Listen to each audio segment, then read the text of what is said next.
Hey guys, this is Naomi here.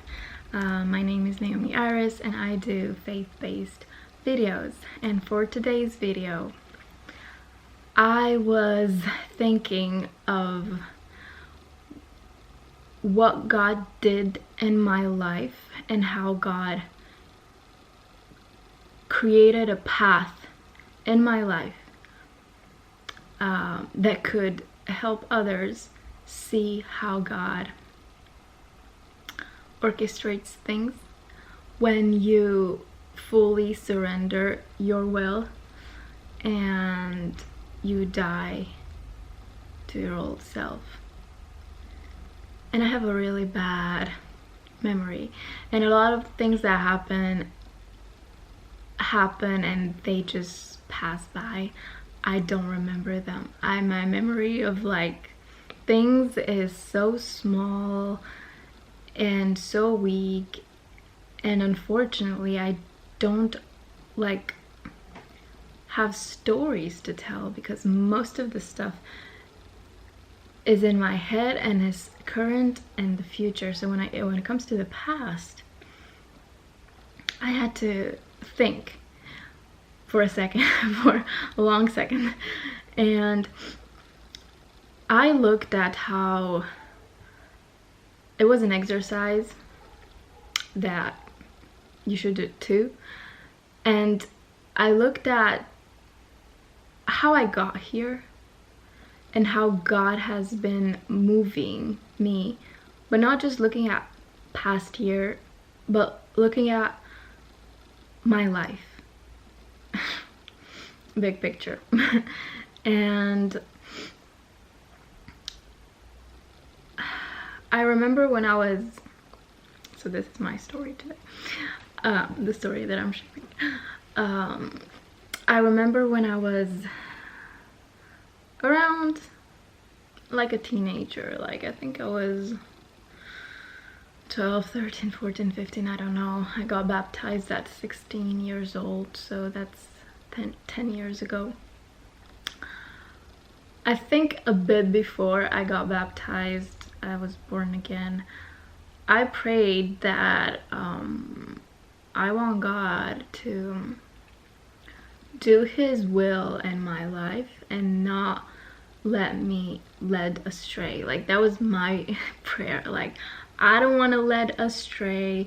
I always want to be in God's will, and I always want to do what he wants to do and what he wants me to do. So I was like, just take control, whatever. And I was like, I was a kid and I was like, I don't want to make decisions anymore. You make all the decision, okay? Like I give you like permission to take all the decisions for me. And also around that time, maybe later, I got very like independent womanish, and I was very like doing this, my career, my work, my jobs, my studies, my degrees. I was still young, my travels, and I was like business oriented, like a businesswoman and all of that, and having a bunch of ideas and testing a bunch of ideas and knowing so much stuff. And that's why sometimes I don't want to share stuff, because I was like, oh, everybody knows this.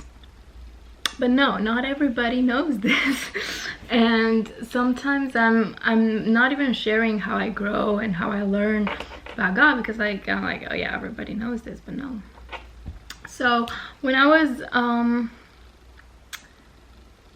around like high school, university, college, I was applying for, and that's my story that I remember. I applied to go a year abroad, and I applied in Switzerland and Germany, and I was a top student, and there were a few spots, but everybody told me like, no worries, like everybody goes a year abroad. The ones who apply for it, like first 20 or something. It wasn't a big institute, so like I don't know, 70% of people who applied for going abroad actually went abroad. And so I applied to Switzerland and Germany because it was the closest to where I was living. I was living in France, and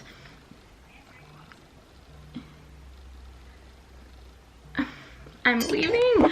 My friend picks me up and I'm leaving. Da, ai ajuns? Ok, super. 5 minute. Ok, o să vin afară. Bine. Ciao, ciao.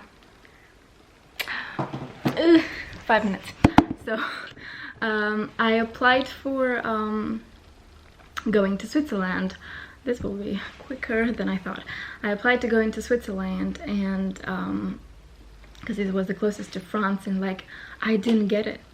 I didn't get the thing. I didn't get the year abroad thing, the Switzerland opening. So what happened is I was so sad. I was like, why is this door closing? I really want to go abroad. Like I was really wanting to like try something different. I never had a home to settle in. I always felt like, anyway, going in a different country was like the dream. And that door closed, and then my teacher comes to me, my English teacher, because I was the first student in English, and she was like, you know, there were 3 spots to go to the UK, only 3, and only the richest people applied to go to the UK because UK cost of living was known to be more expensive, although it's not. It's just London who's expensive, but not the north of the UK.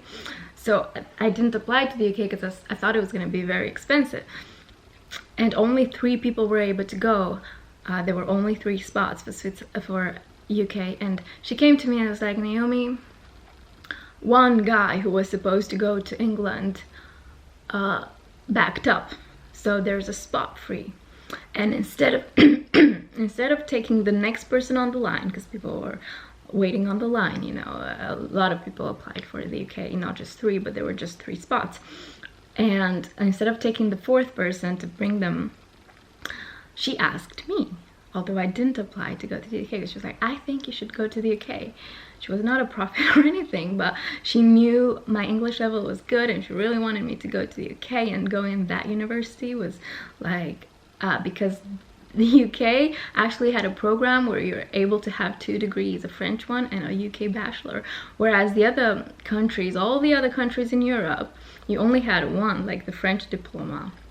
You didn't have 2 bachelors.